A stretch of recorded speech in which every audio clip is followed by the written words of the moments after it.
By the way, gano'n ko nung kakilo man. No, tungod kay, ang atong anayon, gigahinan siya o 2.5 kilos. Duha ka kilo ang tunga para sa anayon. O niya, ang napo kabaktin, gigahinan po siya. Bila may ang gahin ka na baktin?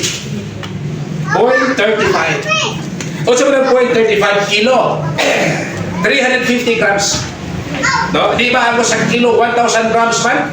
Sa ato pa, o 350 grams. No? So, magkabanabana na ta. Sa ato pa naman tayo na po ka 350 grams, bila ka kilo?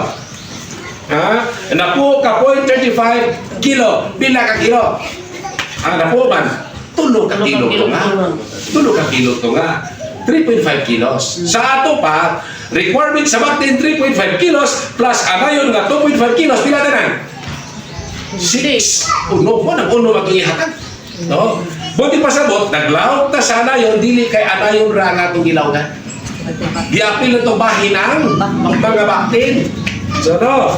So, nasa 0.35 kada baktin. So, maunang, 8 ka kilo.